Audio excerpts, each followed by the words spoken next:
नवरात्र की कथा। प्राचीन समय में राजा सुरथ नाम के राजा थे। राजा प्रजा की रक्षा में उदासीन रहने लगे थे। परिणाम स्वरूप पड़ोसी राजा ने उस पर चढ़ाई कर दी। सुरथ की सेना भी शत्रु से मिल गई थी। परिणामस्वरूप राजा सुरथ की हार हुई और वह जान बचाकर जंगल की तरफ भागा।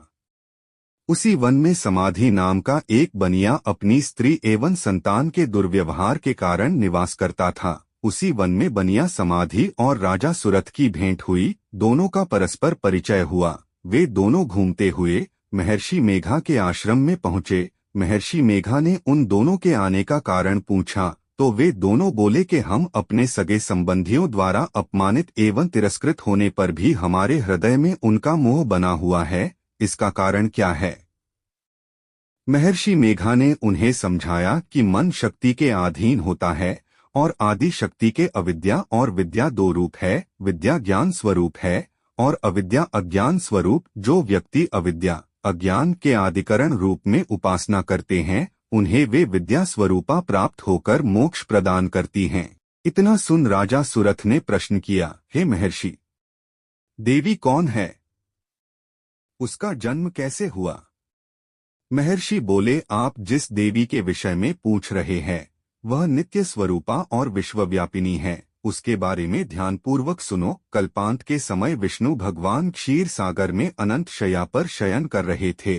तब उनके दोनों कानों से मधु और कैटभ नामक दो दैत्य उत्पन्न हुए। वे दोनों विष्णु की नाभि कमल से उत्पन्न ब्रह्माजी को मारने दौड़े। ब्रह्माजी ने उन दोनों राक्षसों को देखकर विष्णु जी की शरण में जाने की सोची, परंतु विष्णु भगवान उस समय सो रहे थे।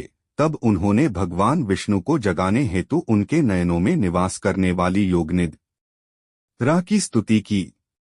परिणामस्वरूप तमोगुण अधिष्ठात्री देवी विष्णु भगवान के नेत्र, नासिका, मुख तथा हृदय से निकलकर ब्रह्माजी के सामने उपस्थित हो गई। योगनिद्रा के निकलते ही विष्णु भगवान उठकर बैठ गए। भगवान विष्णु और उन राक्षसों में 5000 साल तक युद्ध चलता रहा। अंत में मधु और कैटभ दोनों राक्षस मारे गए।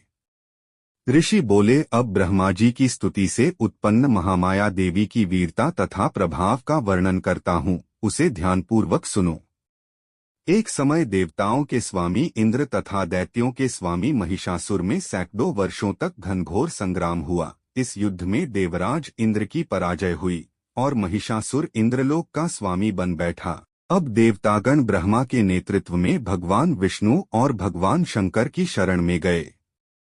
देवताओं की बातें सुनकर भगवान विष्णु तथा भगवान शंकर क्रोधित हुए। भगवान विष्णु के मुख तथा ब्रह्माजी और शिवजी तथा इंद्र आदि के शरीर से एक तेज पुंज निकला, जिससे समस्त दिशाएं जलने लगीं और अंत में यही तेजपुंज एक देवी के रूप में परिवर्तित हो गया। देवी ने सभी देवताओं से आयुध एवं शक्ति प्राप्त करके उच्च स्वर में अट्टहास किया, जिससे तीनों लोकों में हलचल मच गई। महिषासुर अपनी सेना लेकर इस सिंहनाद की ओर दौड़ा। उसने देखा कि देवी के प्रभाव से तीनों लोक आलोकित हो रहे हैं। महिषासुर की देवी के सामने एक भी चाल सफल नहीं हुई और वह देवी के हाथों मारा गया। आगे चलकर यही देवी शुंभ और निशुंभ राक्षसों का वध करने के लिए गौरी देवी के रूप में अवतरित हुई। इन उपरोक्त व्याख्यानों को सुनाकर मेघा ऋषि ने राजा सुरथ तथा बनिया से देवी स्तवन की विधिवत व्याख्या की। राजा और वणिक नदी पर जाकर देवी की तपस्या करने लगे। 3 वर्ष तक घोर तपस्या करने के बाद देवी ने प्रकट होकर उन्हें आशीर्वाद दिया।